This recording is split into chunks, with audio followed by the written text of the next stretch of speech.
The date is Friday, August 16th. Welcome back to another episode, everyone, of the Figure Four Podcast. My name is Doug. Been away for a few weeks, didn't have a chance to get another episode in with summer vacation and family around, but here we go. Episode 4 of Who Killed WCW, the final Nitro. A little bit more to unpack in this one, and as usual, Donald and I are going to come to the conclusion at the end of this episode who we feel killed WCW. I'm going to stop talking. Let's get right to the show. Enjoy. The final Nitro.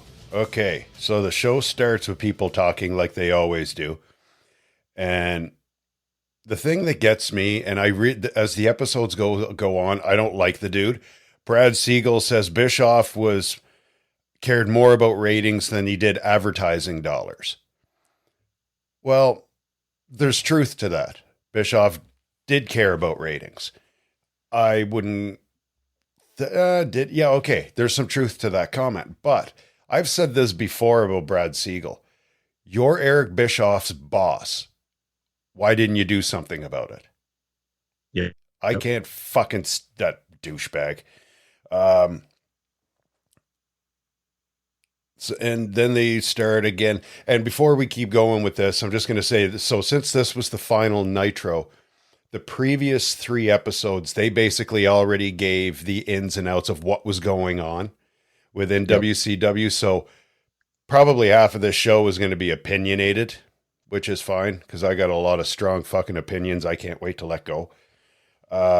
They show behind the scenes footages of from the final Nitro, someone just going around with a camera, which I thought was cool. Whoever was doing that was thinking outside the box, because I think if they made a documentary specifically just on that footage and talked to all the wrestlers involved, not that DVDs are big anymore, but I think that would be a big money making thing. That would be freaking cool to see that actual footage behind the scenes. They showed a couple clips on the show, but I'd love to see the whole thing. Well, it was never before seen footage until that 4th episode. Yeah. And like you see like all the grips going around, and the guys are setting up the ring, they're setting up the Nitro signs and everything. And like, I think it was it Dustin? He asked like the guy that was filming, he's like, "Do you know what's going on tonight?" Yeah. And he's like, "I don't know." And then some guy walks up, he's like, "Dude, I've got everything right here. Like, I've got the full lineup." Yeah, he showed him the segments. Yeah. And he saw Shane McMahon. Yeah, and Dustin just kind of looks at the camera like a constipated owl. Like what? So in 2000, the merger, it's a matter of time before the merger with AOL Time Warner. And Bischoff said that at this time, the relationship with Time Warner and Billionaire Ted was it was strange. I think in the beginning, Turner was super excited and thought this was going to be a great joint venture, blah, blah. But I think as time got closer, he started realizing that it's not going to go exactly the way they said it was going to go. Yep. Because I think they promised him he was going to have some input. And by the end of it, he wasn't even in his own office. He didn't have a say about anything.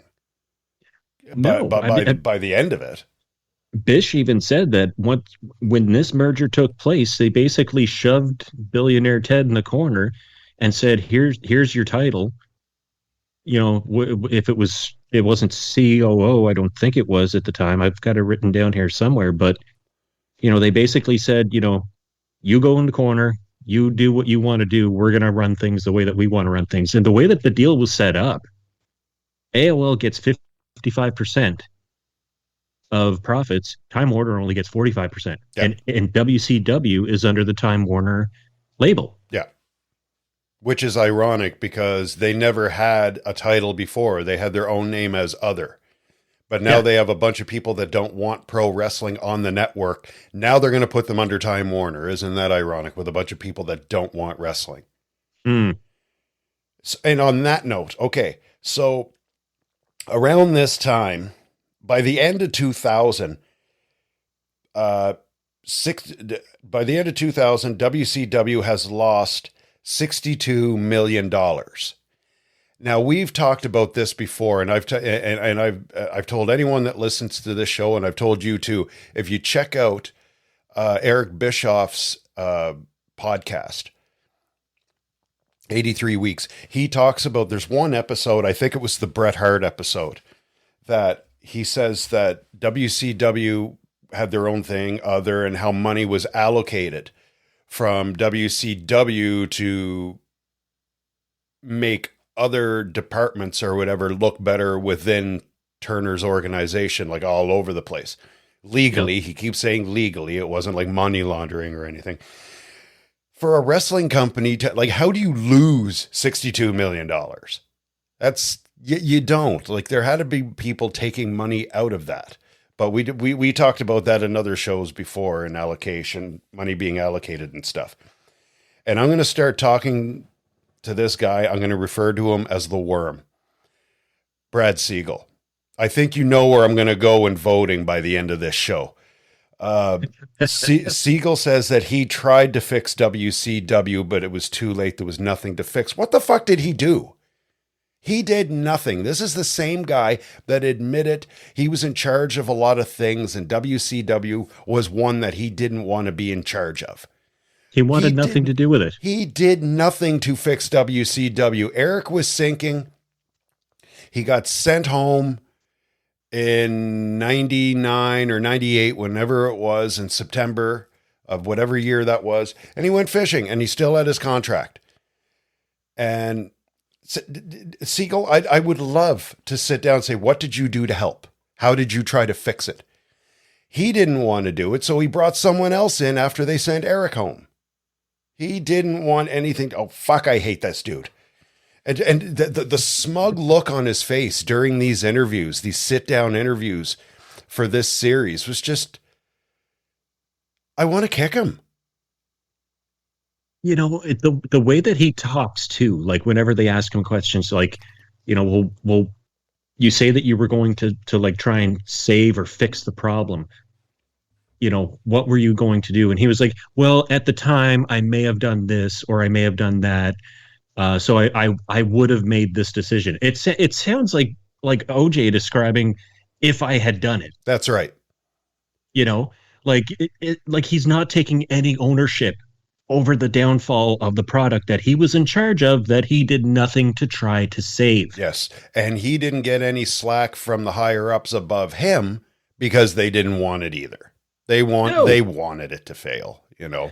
They looked at those 2 hours on Monday and 2 hours on Thursday between Nitro and Thunder as prime real estate. Yes. And the fact that it was being owned by professional wrestling, it irked them.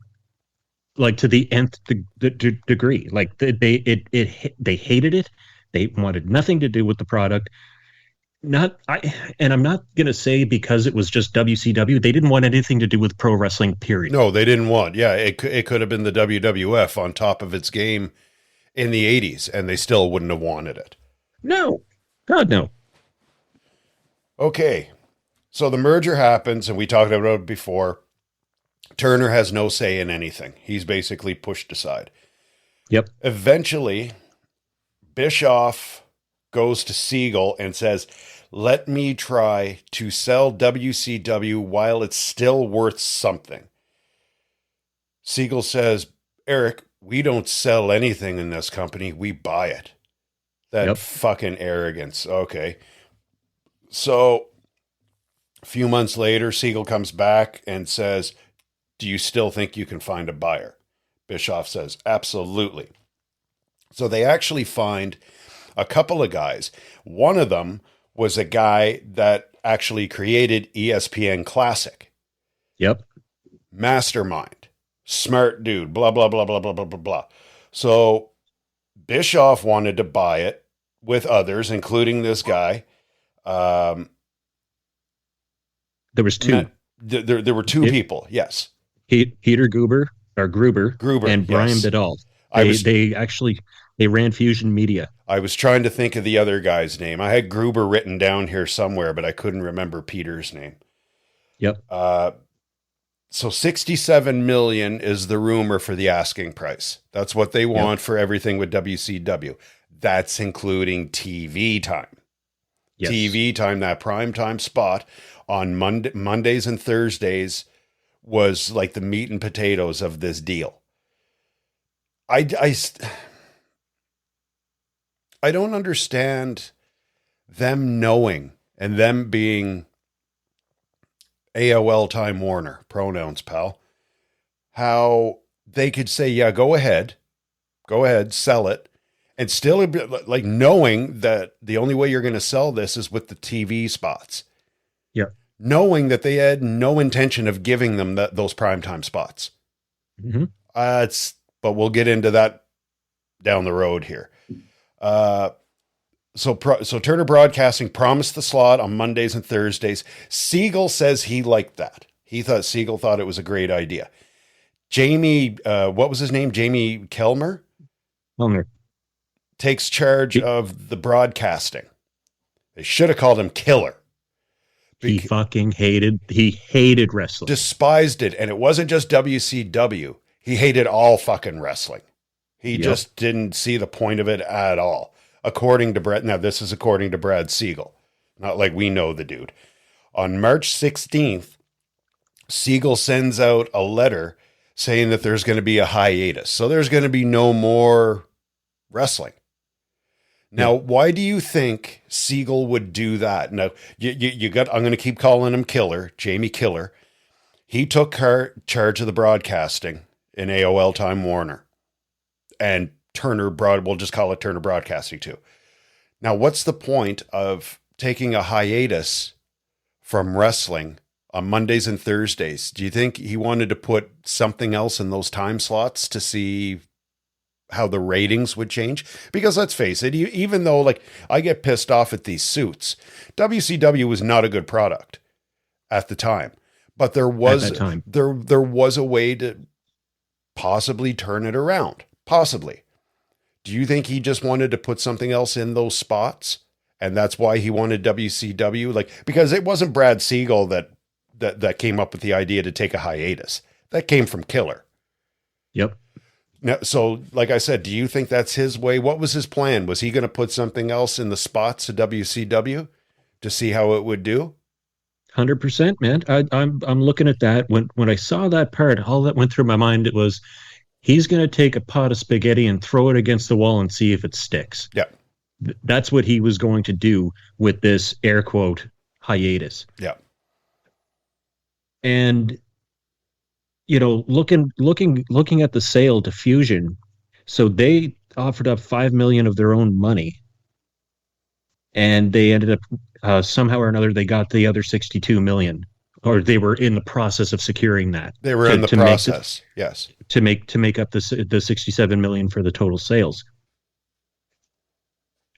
And it looks like it's progressing along. And I look at this as Brad is like, you know, okay, so Eric is going to try to save this. No. Do you remember UHF? When they were trying to raise the money for the TV station. That's what this whole fucking thing reminded me of as soon as I watched it. And 100%. And Siegel and the Killer guy were the guys that owned Channel 62 or whatever the competition U62, was. Yep. They ended up buying U62, and they're like, I'm going to run this into the ground. Pretty much. So a few days after Siegel sends out that letter saying we're taking a hiatus, he comes out with, we're just being canceled. We're canceling it. Matter of days after. There's not even a chance to try out the other primetime spots. Brian Goodell, is that his name? I can't make out my own writing here. Tells Bischoff it's done. And Bischoff gets all happy. But the Killer is still saying, without TV, the company... Killer didn't want it. And without the TV primetime spot, it was not worth a thing. So it's canceled. They send out a matter of days after that it's being canceled after the hiatus letter. So WWF wants to buy WCW and does. So on March 26th, 2001 in Panama City, the final Nitro happens. And McMahon starts the show and he's bragging, blah, blah, blah, blah, blah, blah, blah. You know, everyone who's a wrestling fan knows how that show went down that night. So the wrestlers were shocked. The staff is shocked. And WCW is sold for a little bit better than $4 million. Now, this was, I think, the second time maybe I heard what the company had sold for. I watched a documentary on, it was called The Fall of WCW. It was a WWE production. Even Chris Jericho said, I couldn't believe what they sold it for. He said, I could have bought it for what they sold it for, but he didn't give an actual price. So this, okay, just so anyone that's listening can kind of throw this into perspective. You're looking at a company that at its peak was making $200 million a year. When Nitro was riding, man, they were pulling down 200 million. They were sold for $4 million. Yep. Like, well, and they were Jesus. Bob Ryder or Wider, whatever his name was, said that Siegel was a big part of taking those TV spots out of the deal. Yeah. Siegel denies it. Of course he denies it. Of course and no one knows if it's true. And there's another fella that worked for WWE, Stu Schneider. Him and Siegel were like really good friends. So, have been all their lives. Yeah. And he was asked a question. And of course he helped broker the deal for the WWF to buy WCW. He was asked flat out, did you have advanced knowledge about the sale of WCW and what the price was going to be without that time slot? And I watched him and he nodded yes, but said no. I had no inner knowledge of that. Bull fucking shit. It was obvious. And the little smirk on his face. Yep. Of course he knew. Of course he knew. You want to slap that off his face, man. I remember watching that and I'm like, dude, like, you do not have a poker face whatsoever at all. Like, you fucking knew. You fucking knew. And Siegel's a goddamn liar too. I laughed too because they asked Kevin Nash, like, were you going to go to the final show? And he's just like, that's like asking people, hey, you want to come and ride the Titanic? Yeah, exactly. Knowing that you're going to hit the iceberg. He's like, fuck that. I watched it from home. Yeah, making $150,000 while he was sitting at home. My check didn't change. The famous quotes from Kevin Nash. My check didn't change. Yep. So the big names. So WCW's gone now. Vince McMahon has bought them. All the big names are still getting paid. The NWO, well, Hogan, Hall, and Nash, they're still getting paid. Flair's getting paid. Goldberg's getting paid. Sting is getting paid. A lot of the big names were like, well, screw that. I've still got 2 years left on a multi-million-dollar contract. I'm just going to stay home and keep collecting these checks. Where Vince was basically going to bring them on and hire them for 50 cents on the dollar. They said, no, to hell with that.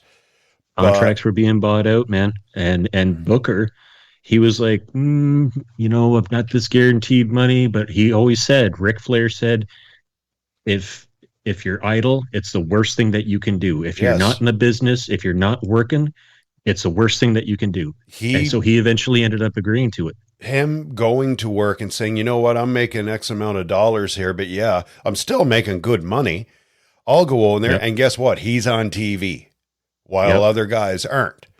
So he was kind of, I mean, he wasn't accepted, but all WWE got with guys that came over, they were, we'll call them beeline players. It was, they weren't getting Nitro guys, they were getting Thunder guys, you know? So, I mean, it was cool. Don't get me wrong. It was cool to see WCW guys in the WWF, because when we were kids, we never thought we'd see that. It was cool to see, but the names they got weren't great. There just wasn't enough star power to do that invasion angle. Yeah. But they also had to, you know, it was hot. It was current. It was now. They had to try to jump on that to make money, because even though they might have been B players, and I know they had gotten ECW guys involved in that too. Yeah. There's still money to be made there, because you've got t-shirts, you've got merchandise. Old school diehard fans are still going to buy that merch. So even though they're B-rate players, you still got to take that and you got to run. That's my opinion anyway. Oh, absolutely. I mean, you got the merch sales, like you said about the old school fans, and they had mentioned during the broadcast or during the show, like, you know, what if they kept the WCW brand and the WWE, I guess we're not going to call them F at this point, and like have them like be pitting rivals against each other. Like, it's an angle that could have played out if it was done properly. Yes, with the right guys. If they got the right guys to come over. But like you said, you had all the big names. You didn't have a Luger, you didn't have a Sting, you didn't have a Goldberg. Okay, you brought back the NWO, but like Kevin Nash said, this isn't going to work a second time. No, of course not. It was watered down to begin with. 100%, especially where they were trying to represent, or WCW was trying to have them represent them coming in as an invasion team. Yeah. You're not going to have an invasion team invading the team that they're representing, which was being portrayed, you know, in the mid 90s. It's not going to make any sense. So Nash was right. I mean, it's not going to work. No. And without those big names, a WCW versus WWE, even though owned under the parent company, it's not going to hold any water. They had, I mean, all the big names did come. NWO came, Scott Steiner came, if you want to call Bagwell a good name. All the big names did come over, but that was a year and a half later, 2 years later, whatever it was. By that point, by that time, it wouldn't have made sense, because you would have already had WCW guys there wrestling. Yeah. Now, you probably could have started it with the NWO, bring them in, recruit all the old WCW guys, start it again. But it just wouldn't have worked. It would, and I don't think it wouldn't have worked. It was after the fact. And I mean, like, you know, you had mentioned, like, you know, Goldberg eventually came back, Sting eventually came back, DDP eventually showed up. But again, it was after the fact. Yeah. It's like the invasion was done. Mm-hmm. You know, and it's just like, how do you work that story? Yeah. It was a very small window that they could have worked with, and they fucked it. Now, in my eyes, they fucked it. In 2002, now Bischoff goes to work for the WWF. He's the new general manager of Raw, which was awesome. I always loved Bischoff as a character. I loved him. I didn't know up until just a few years ago, listening to his podcast, I thought he was part of creative as well, not just an on-screen character. He was an on-screen character, and that was it. Yeah. He never gave creative ideas or anything like that. There was only one time when he was getting fired and John Cena was going to put him in that garbage truck at the end of Raw. And he looked at McMahon and said, "It doesn't make sense for Cena to do it. Why don't you put me in the garbage truck? I tried to kill you for 2 years, almost 2 years. Makes more sense for you to put me in the garbage truck and let it take me out." That was about the only Yeah. time he inputted any creative at all. At this point, Which on his on I just want to say on his part, that was one of the biggest contributions that he had made to WWE in terms of storytelling. yes, Like, I tried to kill you for how many years?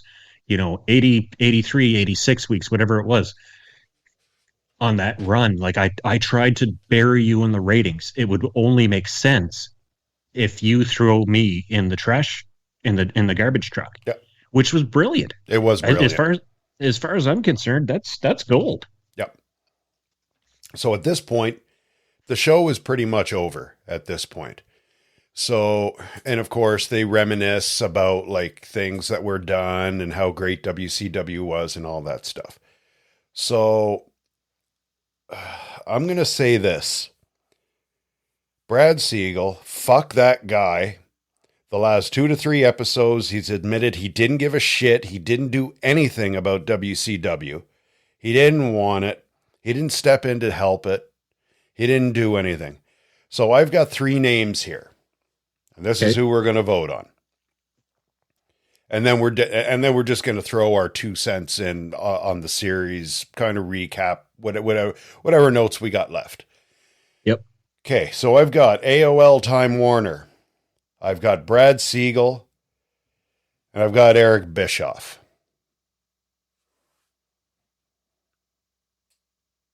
Who killed WCW?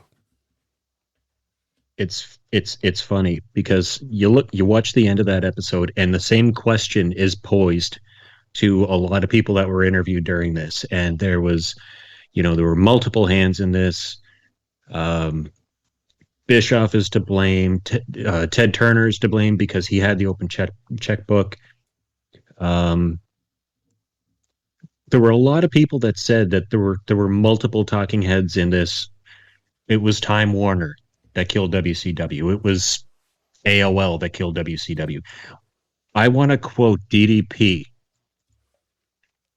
when he was asked about this, just because I think it's one of the best quotes in the series, and then I'll give you who I think killed WCW. Okay. He said, "Fuck you, Jamie Kilner." Yep. When he was asked and he said, "Fuck you, Jamie Kilner," I sat there and I was just like, "Fucking right, Spud." Yep. And then look at Kevin Nash too. Like Nash didn't even go to Time Warner. He said, "You want to know who killed WCW? Right there." And he showed a picture of Brad Siegel. Yep. I will say this, and I will get to my vote as to who killed WCW. I thought it was really classy of Big Kev to throw out that a lot of the success that WCW received in the mid-90s was because of Eric Bischoff. If it wasn't for Eric Bischoff, they wouldn't have had any success. None. They would have still had Kevin Sullivan doing the booking for them and Ric Flair. Like, I thought that was such a nice tip of the cap, and it actually choked Bischoff up. Mm-hmm. It choked him up. Yep, it did. Sure it did. Well, it's about the only time he's ever gotten credit for anything he did. Everyone blames him for the demise of WCW. They forget about how he took them out of the red and made them a powerhouse for a couple of years. Yep. Like nobody ever talks about that. They just shit on him. Going over the course of the last 4 episodes, the complete series of Who Killed WCW, I will second Kevin's words and say that I tip my hat to Bischoff. He did what he could to try to pull this company out of a tailspin. Coming on the end, his hands were tied. My vote as to who killed WCW, Brad fucking Siegel. Me too. And the only reason I'm saying that, and I'm not blaming Time Warner, is because it was no secret Time Warner didn't want them. That was no secret. Brad Siegel could have helped.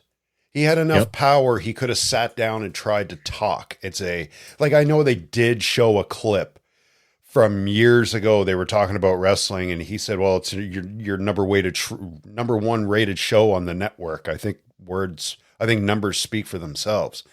That's the only time he Yep. ever said anything good about WCW. And that was back when they were doing well. So, yeah, I'm going with Brad Siegel, too. He's a little fucking weasel. Excuse me. He's a little fucking weasel that suckholed. He did nothing. How he kept his job. He was supposed to overlook Eric Bischoff and didn't. I mean, he watched Eric fall a lot. Did nothing to help, didn't put in his 2 cents. And you know what? It wouldn't have mattered if he put his 2 cents in anyway, because he didn't know shit about professional wrestling. Mm-hmm. Like whenever they sent Bischoff home, he's like, well, I didn't want to run it, so I brought in someone else. You know, it's like, fuck you, dude. Like, yeah. So the final tallies are Brad Siegel in the 4 episodes gets 5 votes. Eric Bischoff gets 2 votes and Vince Russo gets 1. And the only reason that I think Bischoff got 2 votes, and that was early on, was because we didn't know the crap with Brad Siegel at that point. Right. They were kind of like, it was like, well, you had no one else to blame at that point. Eric Bischoff is the executive vice president of WCW. There was no talking about Time Warner yet. Well, except that the higher ups, even at Turner Broadcasting, were like, oh, we don't want this, blah, blah, blah, blah, blah, blah. And you had people that had no idea about professional wrestling trying to tell them what to do. But I don't think it was until the 2nd or 3rd episode that Brad Siegel came in and actually started talking. Yeah. And talked about how little he fucking did. It was just, oh my God. Like looking back on it now and actually taking notes and dissecting everything, Bischoff shouldn't have gotten a vote. Looking back on it, like, I mean, realistically, he may be the executive vice president of WCW, but when you're fighting the heads of Turner Broadcasting and eventually AOL Time Warner, there's not much you can do. It's an uphill battle, man. At that point, like, sure, Bischoff was bringing in this talent. They were robbing this talent from WWE and elsewhere, Lord knows. And yeah, he was the guy that was, yeah, you want that contract, you got it. You want that contract, you got it. Well, and it wasn't even just that. They still had to work. Like everyone thought that he was playing with a billionaire's money. He still had a budget. Oh, and he had to work within that budget. Now, he said himself sometimes he would go to Turner and say, listen, I know I'm around this on my budget, but we have a chance to do this. Can we go over budget and maybe try to make it work next year? Because the numbers are looking good this year and our profit is expected to be here and blah, blah, blah. And, oh, yeah, sure, Eric, just go ahead and do that. You know, like a few times he did. But he still had a budget. I'll go back to what I said earlier, man. That was a company at its peak making $200 million a year. Mm-hmm. Obviously, what Bischoff was doing was working. It was working. But again, I think that's why he choked up when Nash said that, was because he's always fucking blamed for the death of WCW. Always, always, always, always, always. They don't talk about the good stuff he did. They don't talk about him creating the NWO. He did a lot of underhanded things now, don't get me wrong, but like giving results of matches away because they were live and WWE was taped. Yeah. Little underhanded, but hey, it's business. Who gives a shit? Whatever you got to do to fucking to rise to the top, man. I mean, this industry is as cutthroat as it comes. And Nash always said that. Yep. Bischoff was doing what he thought was best for the company and best for the business. Ultimately, what was best for WCW. And when you have a chance to finally shove your finger in the face of WWE and say, fuck you, we're on top, we're going to run you guys out of business. Yes. And think back to when all of that started, man. When the Outsiders first came in, then they formed the NWO. McMahon was scrambling. Of course he was. And he would have did the same fucking thing. Absolutely. That's what I'm getting at. Like the business is so cutthroat. But I mean, if you're running a promotion and you're cutting a story that the fans are buying into, keep running it. And we have finished it, guys. There is the final episode of Who Killed WCW. Again, just to repeat the tallies, Brad the fucking Weasel Siegel wound up with 5 votes. Eric Bischoff wound up with 2. And good old Vinny Russo wound up with 1. We had a lot of fun covering this series and dissecting it. We hope you guys enjoyed it. Until next time, my name is Doug. I'm out. See you next time.